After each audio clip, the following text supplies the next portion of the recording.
ہم شاید آخری لوگ ہیں جو دو تہذیبوں کے چشمدید گواہ ہیں۔ ہزاروں سال سے چلی آ رہی تہذیب، سرخ رنگ کے پوسٹ باکس میں خط ڈالنے سے لے کر آرٹیفیشل انٹیلیجنس ٹیکنالوجی کے کمالات دیکھنے والے ہم شاید آخری لوگ ہیں۔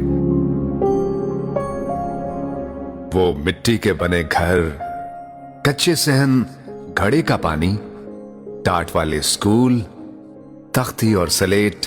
سیاہی کی دوات اور کانے سے بنا قلم، کاچی کی بھینی خوشبو، سٹاپو، پٹھو گرم، چھپن چھپائی،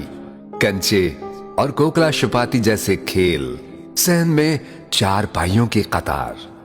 مٹی کی ہانڈی اور لسی کی مدھانی، وہ کھیتوں میں بیل کے ذریعے چلتے ہل، درانتی سے گندم کی کٹائی اور گاؤں کی چوپال پر حکے کی گڑگڑاہٹ میں بزرگوں کی محفل، شام ڈھلتے ہی مٹی کے تیل سے جلنے والے لیمپوں کی ہلکی لو، ریڈیو پر فریکوینسی سیٹ کرتے کرتے اور آسمان پر ستارے گنتے گنتے نیند کی آگوش۔ اس خوبصورت زندگی سے لطف اندوز ہونے والے ہم شاید آخری لوگ ہیں۔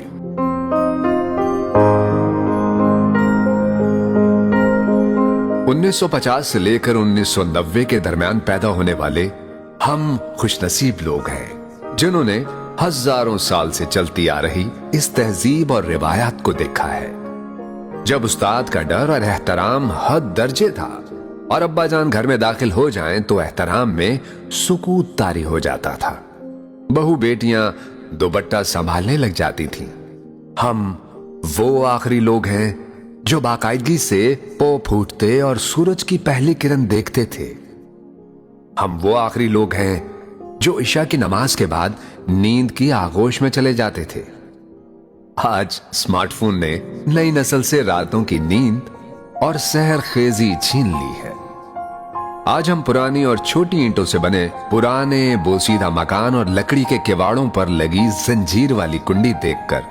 اشکبار ہو جاتے ہیں۔ جب ہم جدید ایئر کنڈیشنڈ گھروں سے نکل کر کبھی پرانی گلیوں میں چلے جائیں تو ہمیں ایسا محسوس ہوتا ہے کہ ہماری روح یہاں بھٹک رہی ہے اور ہمارے بے جان جسم جدید سہولتوں والے گھر میں صرف شو پیس کی طرح سجے ہیں۔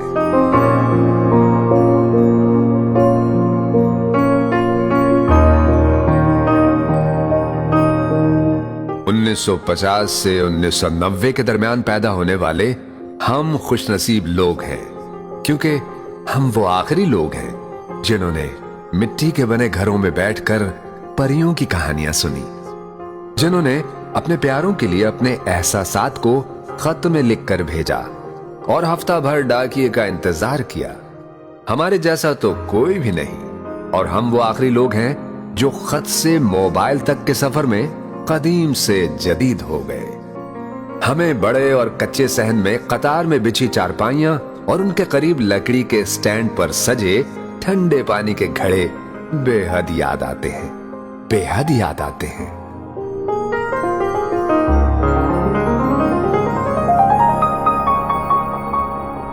گاؤں کے چوراہے یا شہر میں گلی کے نکڑ پر دکان جسے ہم ہٹی بھی کہتے تھے، بچوں کے لیے سب سے بڑی سوغات مرنڈا، ٹانگری اور بغیر ریپر کے رنگ برنگی دیسی کینڈیاں، جبکہ بڑوں کے لیے بنٹے والی سوڈا بوتل ہی سب سے بڑی ریفریشمنٹ ہوتی تھی۔ اب اس کی جگہ پیزا، شوارما اور ان گنت فوڈ برانڈز نے لے لی ہے، مگر ہٹی پر جانے کا مزہ ڈپارٹمنٹل سٹور کی چکا چوند ہلچل میں موجود نہیں۔ عید الفطر کی رات سال میں سلوایا گیا واحد کپڑوں کا جوڑا اور واحد جوتے دیکھ دیکھ کر نیند اڑ جاتی تھی کہ صبح اسے پہن کر شہزادے لگیں گے۔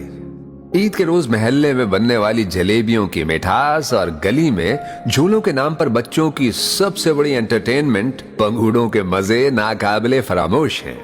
جن کی جگہ اب ونڈرلینڈ نے لے لی ہے۔ کیا زمانہ تھا جب مائیں خود بچوں کے کپڑے سیتی تھیں، بازار سے ان کے گولے منگوا کر سارا دن جرسیاں بنتی تھیں، لڑکے لڑکیاں درختوں پر باندھی گئی پینگ پر اونچے اونچے جھولے لیتے تھے، یا بچیوں کا سب سے بڑا شوق کپڑے سے گڑیا گڈا بنانا اور ان کی شادی کرانا تھا۔ سادہ سی زندگی مگر